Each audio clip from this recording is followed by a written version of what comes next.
back to New World Next Week. I'm James Corbett of CorbettReport.com.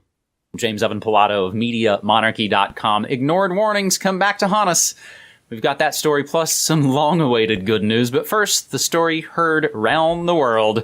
General Michael Flynn resigned as Donald Trump's national security advisor after weeks of speculation over his links to Russia turned into days of reporting on the contents of his calls with the Russian ambassador and a day of intense pressure over whether the president could continue to back his pick. Transcripts of intercepted calls between Flynn and Russian ambassador to the U.S., Sergei Kislyev, as described by U.S. officials to various news outlets, showed the two had discussed sanctions ahead of Trump's inauguration when Flynn was part of the transition team, but not in post as national security advisor. Transcripts of intercepted calls. I wonder who did that. So Flynn's 24-day run on the National Security Committee was the shortest stint in history. Trump named retired Lieutenant General Joseph Keith Kellogg Jr. as acting National Security Advisor, according to Flynn's resignation letter, considering other permanent replacements. You might remember the name Keith Kellogg, although I'm not sure if his name specifically came out when we discussed trapwire. That would be one of his surveillance inventions, and we actually talked about trapwire several years back here on New World Next Week. And again, of course, everything we say and play always included in the show notes, and they will be linked down below so you can continue to go do the research and keep finding out more things for yourself. So Mike Flynn may be charged with violating. I saw these words in the news, and James, you and I, and probably lots of other people tweeting it basically at the same time when we heard the Logan Act.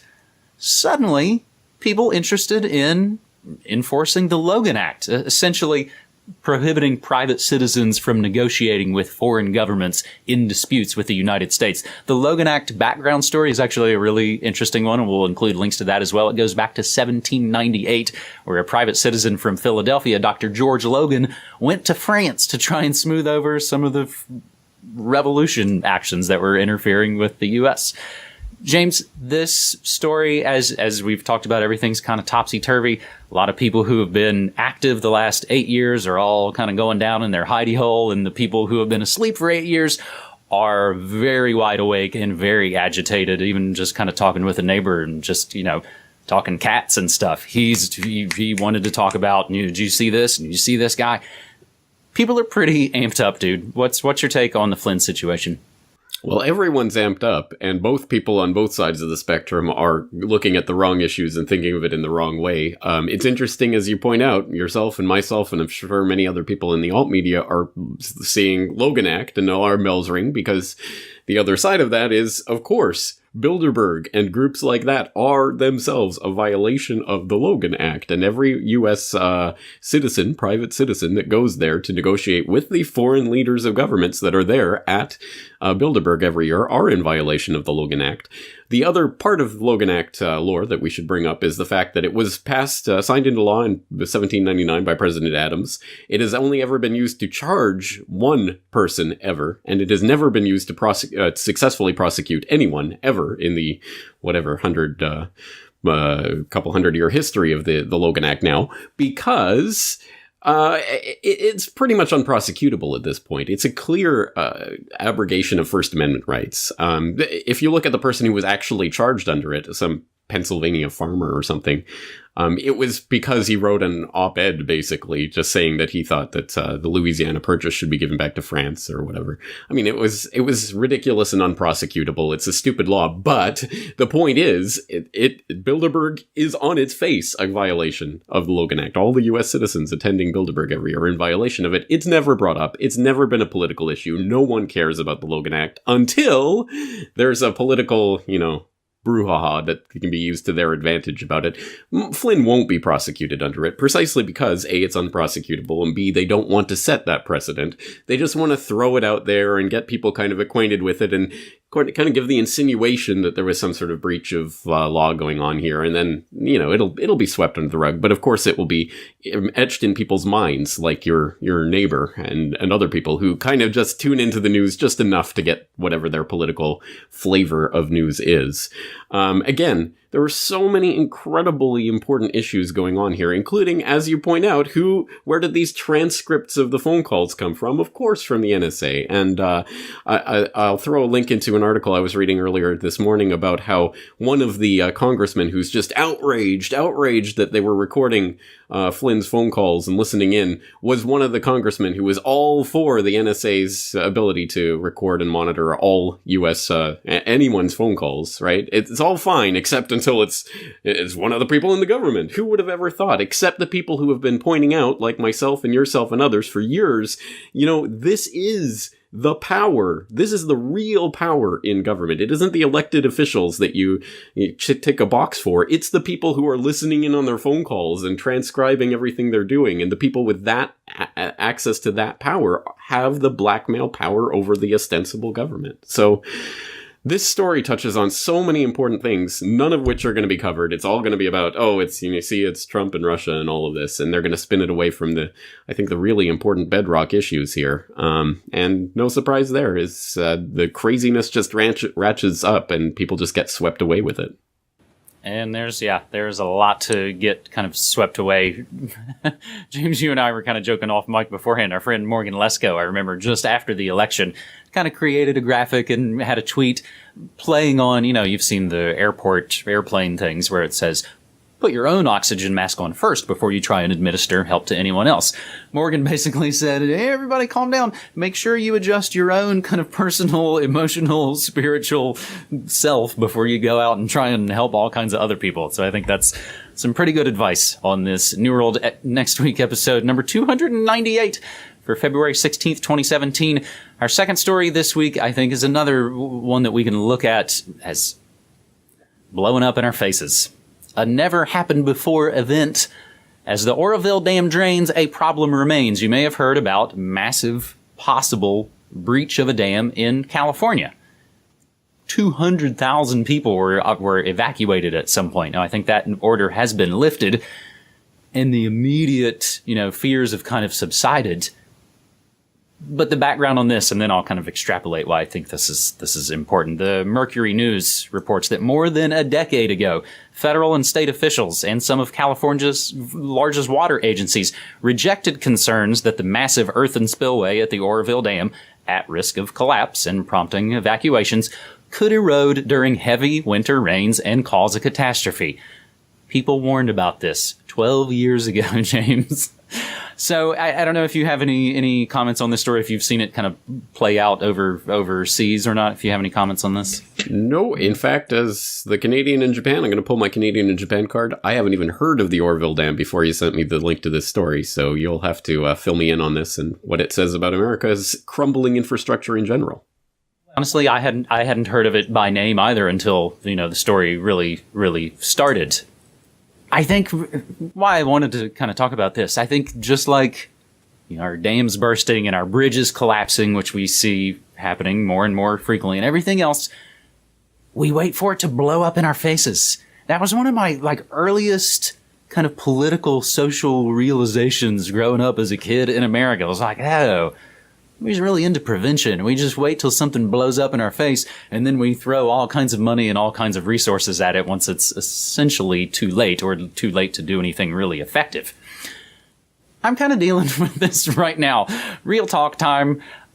I let my health and exercise slide all last year while I rebuilt Media Monarchy after being in the commercial radio stations. So now, kind of in the cold of winter here, and we had the worst winter, the most snow we've ever had here in probably about 37 years here in Oregon. Also, along with some family emergencies I'm dealing with, and you can get more on that story on my daily broadcasts if I've been talking about it on the Morning Monarchy, and even the Pump Up the Volume DJ set as well. I realized again that you have to work on these things ahead of time, all the time. It's the ounce of prevention cliche. So I basically spent a year not exercising, enjoying recreational cannabis here in Oregon, and then when it's time to go cook in the kitchen, crack open some beers.